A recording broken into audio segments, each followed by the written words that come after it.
Annie. Welcome to my home in Washington, D.C. Let me show you around.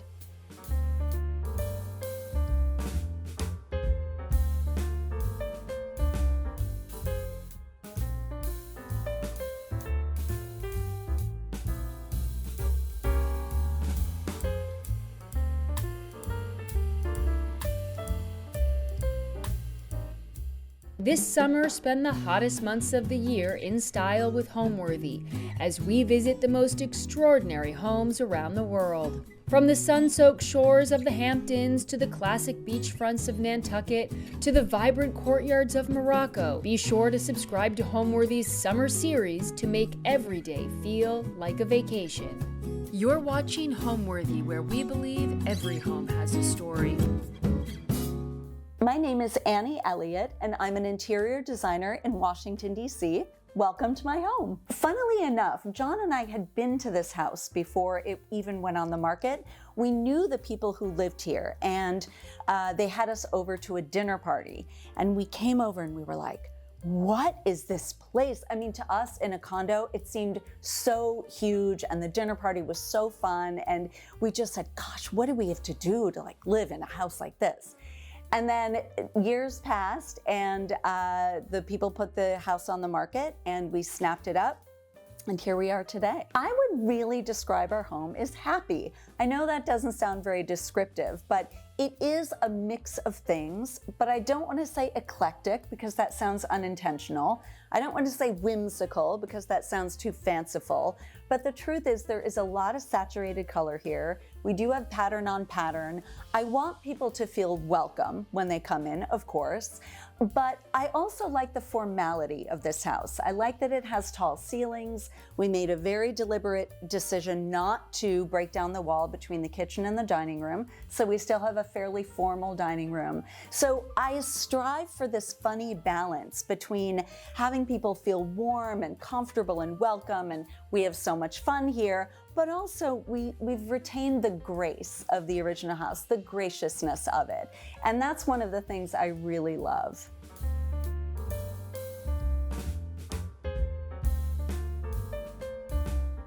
This is our living room, and one of the things I really love most about it is that it is comfortable. I like to think that it's stylish also, a lot of different colors, warmth, but there are a lot of places to sit, and every single place is comfortable. So the walls are a light blushy pink for this north-facing room. It really warms things up. Large a sofa as we could reasonably fit, and it has a bench seat which encourages 3 people to sit there.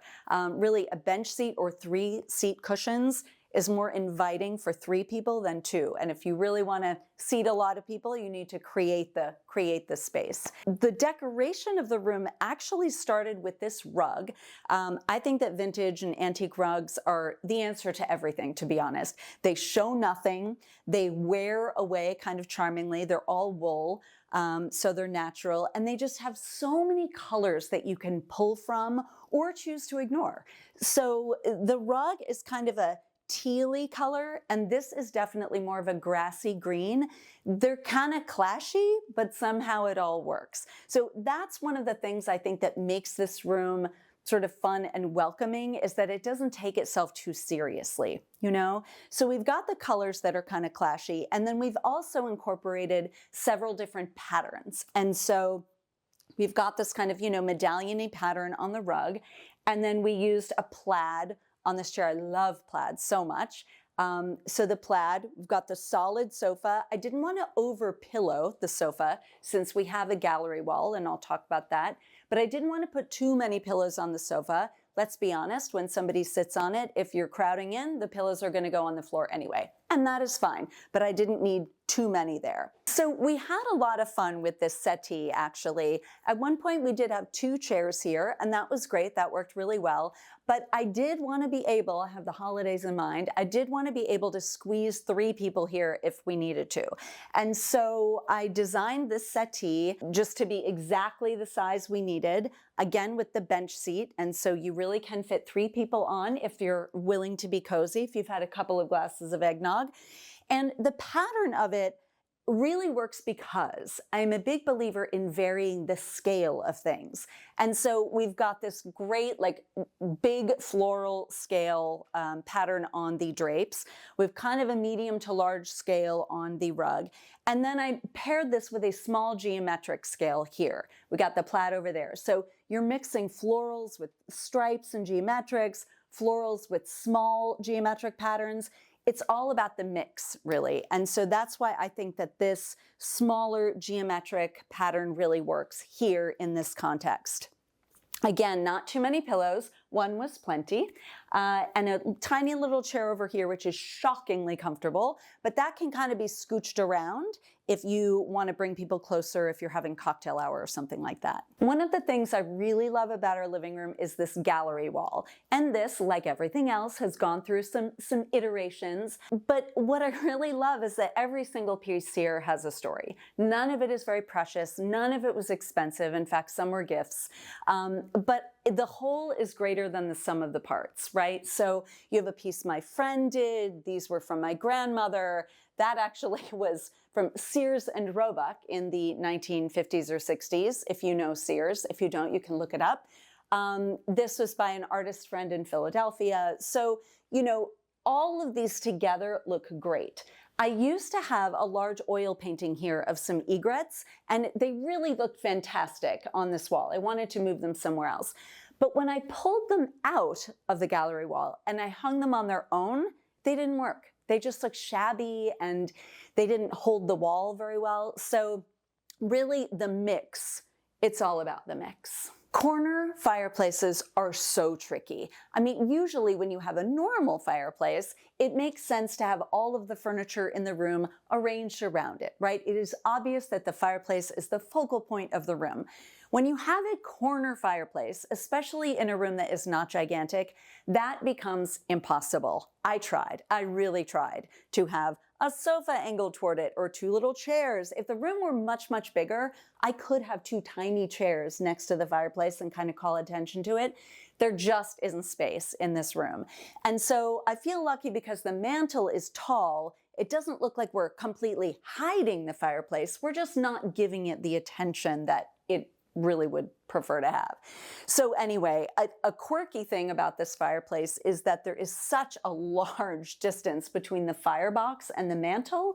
And I just came up with the idea just to hang something there to give you something to look at, maybe create a little depth.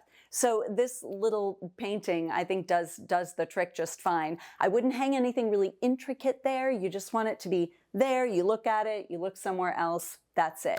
But corner fireplaces, man, they are tough to work with.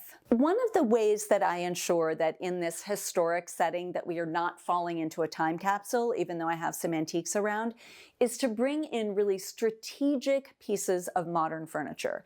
So this coffee table, by the way, not a huge fan of glass coffee tables normally, but the sort of quasi-Danish modern metal base, not wood, with the glass top really was a nice contrast to the other wood pieces in this room. It just adds a little bit of contrast, a little bit of levity, really works well. We also have a tiny chair that was my grandmother's that I've reupholstered quite a number of times, but she did the needlepoint on the back of it. But on the front, I just keep changing the fabric to keep the entire chair kind of fun. So I highly recommend doing that kind of mix of having a few very old pieces, but then having a couple more contemporary pieces to kind of balance everything out.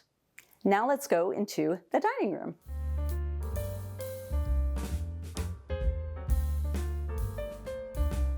This is our dining room. Now this room faces south, so it does get a lot more natural light than the front of the house does. And so I felt that we could go pretty dark and rich on the walls. This is a paper by Schumacher, and what I love about it is that the blue is so interesting. It is not turquoise, it's not cornflower, it's not navy, it's not royal, it's not cadet. I mean, it is very hard to describe this blue. I don't have it anywhere else, which is why I think it works. So I really, really love it. The large scale pattern is great for this room. Our ceilings are almost 10 feet. And so, you know, we need a large pattern on the walls, which helps it feel a little more modern also. Funnily enough, the color of the woodwork was here before I did the wallpaper. In its past life, this room had natural grass cloth on the walls, and I painted the woodwork a very dark blue. It was fine. It was fine. But it wasn't setting the world on fire, and I wanted to have something a little bit more dramatic. So again, with this wallpaper, I think we did that. There also is, in this wallpaper, some of the paint is a bit metallic, so it does catch the light. I can't lie and say, oh, it just is huge sparkle and brightens everything up, but it is an interesting little detail when you're sitting at the table and you see these little flashes of light. I really love it. One of the things I really love about this room is we have a very successful mix, I think, of antiques and more modern furnishings. So for example, over here we have this sideboard, an English sideboard that belonged to my grandparents. Love it. But then in the middle, this burl wood piece is from the 60s or 70s. I got this from an antique store in Michigan, and it's the perfect size for the room. We need something very, very long. This is our only place to eat. We do not have an eat-in kitchen. So this room has to be able to accommodate many people or just a few people. So when you have a table like this, I mean, our family sort of eats around here, and it feels fine because it's not too wide of a table. We can be kind of close to each other. But then, of course, when you have a lot of people, there's place for a lot of people to sit. So I love the burl wood. It makes for an interesting texture to look at. There's a lot of visual real estate here. And this is lighter in tone than like a walnut, so that helps kind of keep the room a little bit lighter than it would be otherwise.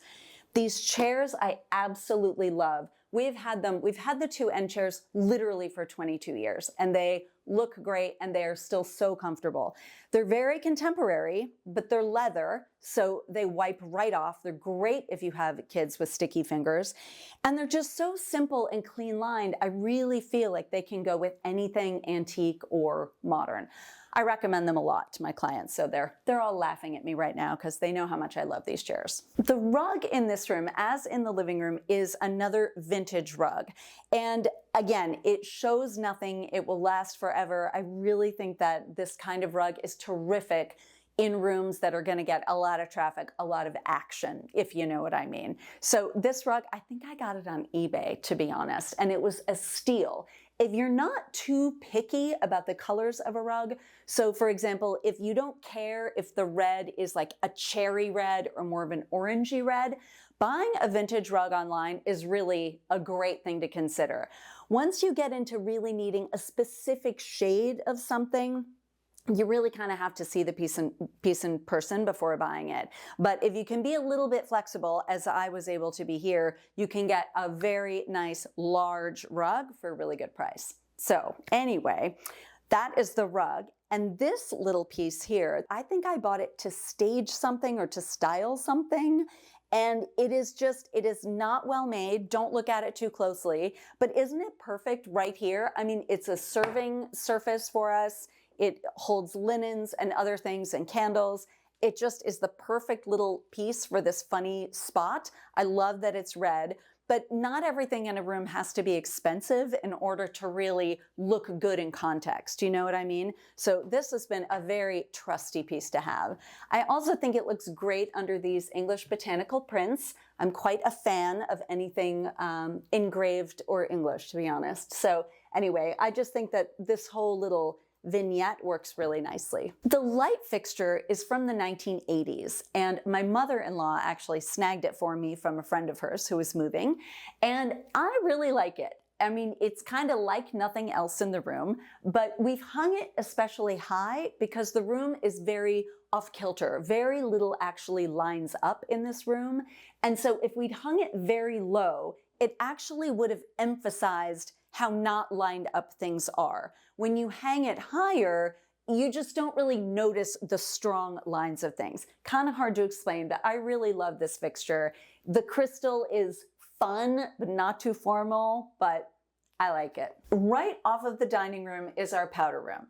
Now, is it ideal to have a powder room right off your dining room? No, it is not. However, I'm very grateful to have a powder room at all. So, when we first moved in, there was actually a shower back here. I mean, maybe this whole building was divided into apartments at some point. I have no idea. But we took out the shower and instead said, yippee, what space, let's put an actual piece of furniture in here, which turns out to be very handy for hand towels and things like that. So we have this crazy, crazy wallpaper called Cabaret, which is just so busy. It gives you something to look at while you're in here. Not a big space, again. And just kind of modernized it with all of the modern elements, put in a nice, cute little light fixture. It's not the most brightly lit room in the world, and you know what? It doesn't need to be. So that is our little powder room. Welcome to the foyer of our home. And I have to say that I love the grassy green wallpaper that we've used here. It's kind of a quasi-geometric pattern, but it's also a little natural. It could be feathers, it could be just a geometric shape, but the color is so warm and inviting, and everyone who comes in really, really loves it. So it's one of my favorite things about our house, I will be honest. And then because we had small children and pets, a stair runner was really important. It also makes things much cozier. And so we used to have at one point a very light colored stair runner. Do not recommend, especially if you have kids or red wine or anything. I don't know what I was thinking. But anyway, this stair runner is by Missoni, and it looks very dramatic when you hold a sample of it because it has all these different colors in it. But when you get it on the stairs, it's actually, I mean, it blends right in. It's quite dark. It hides everything. It's nice and flat. So, you know, nothing gets caught in it. So it really was a great selection, I think. And it's fun with the wallpaper too. This is the Butler's pantry. So not very big, as you can see, but this is great, great storage and for display for some things that we don't use very often. This is fantastic to have as a bar. So when we're having a party or even when we're having people over for dinner, it's great to be able to get the drinks out of the main areas and just have people here, make the mess, have the limes and everything. So this works really, really well for that. And on this side, we have, you know, obviously pantry cabinets, a lot of storage in here, but this is kind of a fun thing that I love about the house. So this is actually the doorway to our basement, which I think is kind of fun.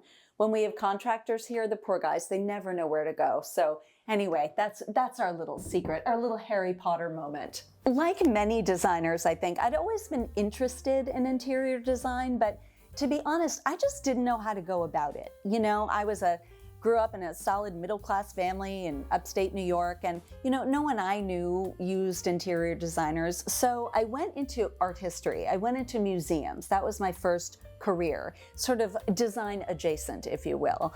And I did that for a while, and I really loved it. I loved, you know, grad school and art history and all of that. Love museums to this day.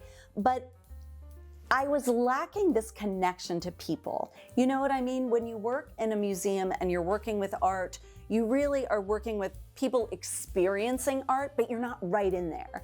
And the thing I love about interior design is I really am helping people love where they live. I mean, that is the point. I really believe in making people happy, spreading joy by making their surroundings comfortable, reflective of them, functional, but also really beautiful. And I mean, ultimately, I want all my clients' friends to be very, very jealous of them. So that's kind of behind the scenes how I got here. I'm very excited that I've written this handbook, the Essential Decorating Handbook. It's called My Neighbor Saw Me Naked and Other Reasons You Need Drapes. And I wrote it because my friends and my clients were asking me the same questions again and again. I mean, logical questions such as, how big should my rug be? And, you know, how bright should a lamp be? How high should I hang my chandelier? You know, things we all want to know. But I thought, okay, I'm answering these questions again and again. I think everybody must have these questions. And so I simply started to write down the answers. I love to write. I've had a blog for a long time, and I love explaining things. And so the book really takes you through the most important things you need to know. So we don't go into 11 different kinds of lampshades because you don't need to know, believe me. But it talks about what kind of light is best for what kind of room and what size rug does work best and how high do you hang your art, how do you style a tabletop, all of the things we really want to know. And what I really love about it is that in addition to being very helpful, I say, it's a precious little object. You know what I mean? It is this tiny book that you can put in your purse, carry it around. I will be totally honest, I keep one on my desk because I can never remember watt conversions, LED to incandescent. And so I keep it there to remind myself so I can refer to it. And that's really the point of the book.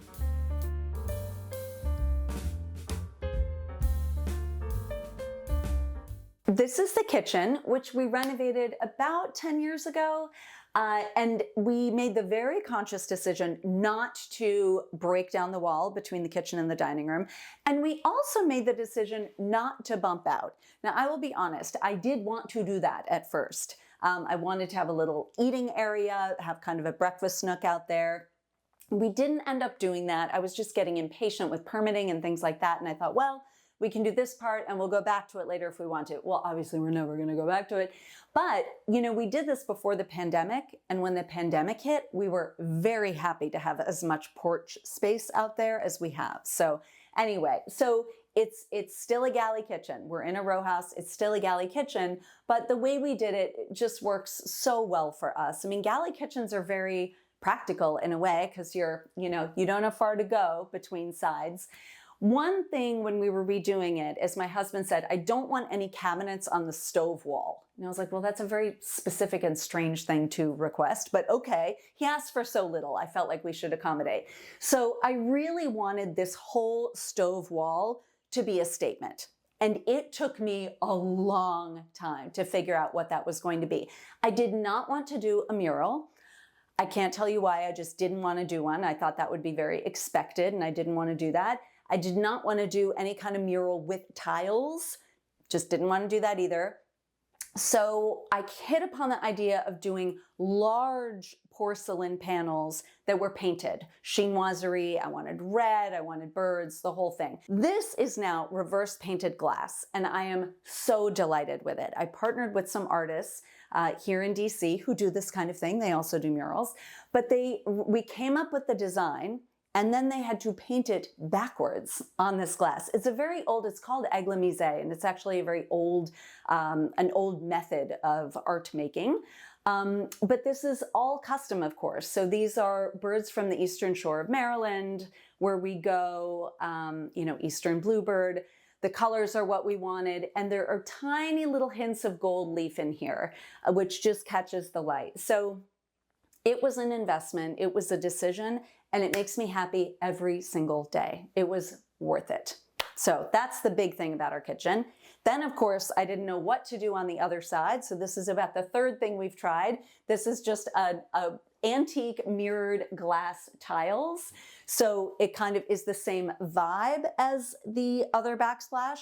Doesn't compete, reflects. I think it works really well. There was no way I was going to do white subway tile across from this baby. So I'm very happy with how it turned out. It may sound strange that I wanted to make an already small space feel cozy, but I really like red in a kitchen, which is why I wanted to use it so much on the backsplash.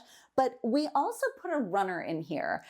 So again, just a vintage red runner, which I think really warms up the space. People have very mixed feelings about carpets in kitchens. Totally understand. We have this cleaned quite often, I have to say. But visually, it really warms up the space and gives you something interesting to look at. Again, it's not a big room. And so I just like the way it kind of connects it all, brings it all together. Tilly clearly likes it. She looks great in red. So, we're very happy about that. So that is our tiny but effective kitchen. And now let me show you our tiny urban oasis. You want to come? You want to come?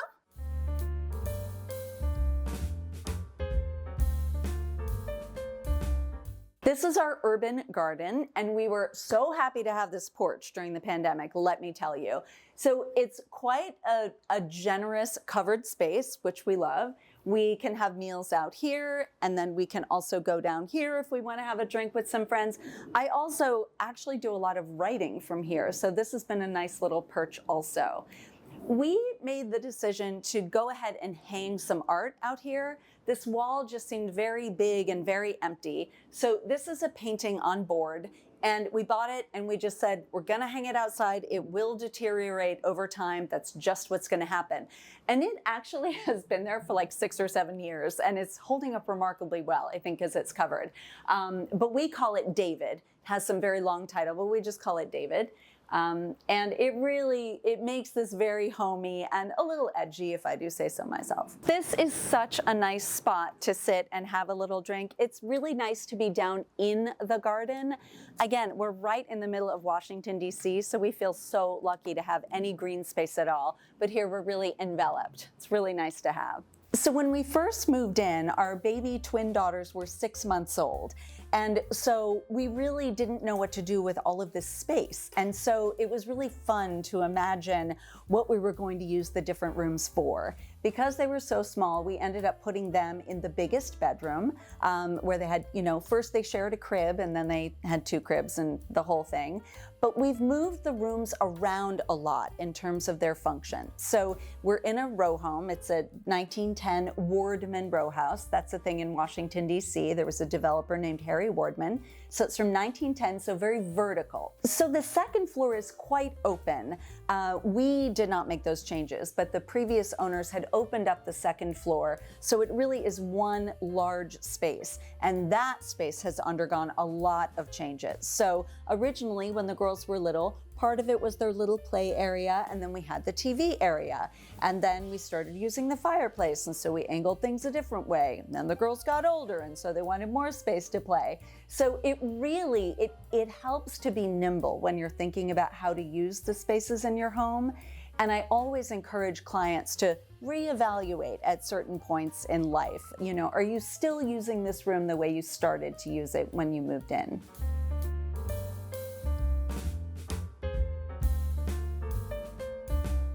So this whole space, as with all of the row houses on this block, would have been 2 separate rooms once upon a time when it was built in 1910. We did not take down this wall, nor did the previous owners whom we knew. But nonetheless, we are the beneficiaries of this one large space. And we have used this space for so many different things. I really do encourage people to rethink their use of space every once in a while, and this has changed a lot. So when we first moved in, our children were very, very tiny, and so we had a sofa here really dividing the room. And this side was their little play area, and then this was the fireplace, or, wait for it, the TV area. This cabinet right here used to house our television, which was about this wide and much deeper than that. So, times do change. When we did move in, this whole wall, there were some built-in bookcases, but they were very small and puny and kind of falling apart. And there was a fireplace, but the surround was pink granite. So we decided to change that. So our architect friends, whom we hired to kind of redesign this whole thing, came up with this concrete fireplace surround idea. And they literally poured this in their backyard, which I think is hilarious. Just the idea of these sitting in their backyards, just waiting to cure or cook or whatever it is. So we built all of this, and it really opened up the space. You don't think of things, a wall-to-wall thing is opening up the space, but it really did.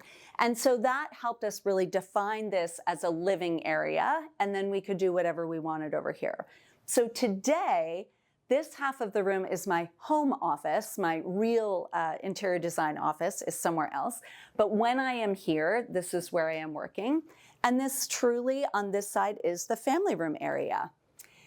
This wall was only recently painted green. It was a very nice change from the bright red-orange that we'd had for a long time. I loved that, but we really needed a change. So I kind of calmed everything down by putting down this antelope patterned rug. And it's a custom cut broadloom, so you can see we cut it around the fireplace hearth to really make the rug feel big. The rug makes the space feel bigger because it can stretch into all of the corners. So that was a big change. That, along with the wall color, really changed the whole feel of the space. We didn't over-pillow the sofa, again, because these often end up on the floor, but I do think it's important to have some pillows in a family room. As with all of our rooms, I do try to have some fun art everywhere. And so this piece is by an artist friend of mine named Liza Houston, and it's collage. And actually in grad school, I did a lot of work on photo montage and collage, so it's just kind of funny that this is the same medium, but painted pieces of paper and cut it out. And what's awesome and funny is that this looked so different on a red wall. We had this here when the wall was red, and it looked fantastic, but completely different. So it really pops now, which I love. Another sort of fun thing about changing this wall color is that the window treatments have new life all of a sudden. Again, when this was red, they were very matchy. They looked great. These are Roman shades that we had made a very long time ago at this point. But I think that the gray background here is a little bit greeny. It really works. I mean, it was on purpose that we did that, but it's nice that it turned out as well as it did. These Roman shades are actually lined and interlined. They're very, very thick and heavy. Again, this house is from 1910 and it is a bit drafty at times. So in the winter, we put these all the way down and you're snug as a bug in a rug. It's really quite amazing. But I was very pleased that so many of the things we had really survived this transition to the new rug and the new wall color. These chairs, for example, we've had these forever. And in fact, these belonged to the people we bought the house from, which is so hilarious. Different upholstery, but these chairs have been in this building for a very long time. So I bought this orange fabric just because I liked it a long time ago. I'm trying not to do that so often anymore, but this was a long time ago. I found it, it was on sale. I bought whatever yardage they had. I had no idea what I would do with it. Years later, I found this fabric also. This is Schumacher's Pearl River. And I just decided to recover these chairs. And so the backs of them are in the Pearl River, and then we did this on the inside. And I think they really turned out well. They're kind of sweet and mid-century feeling. They're incredibly comfortable, which of course is what every chair should be. But I love how these really work with all of the new decisions we made.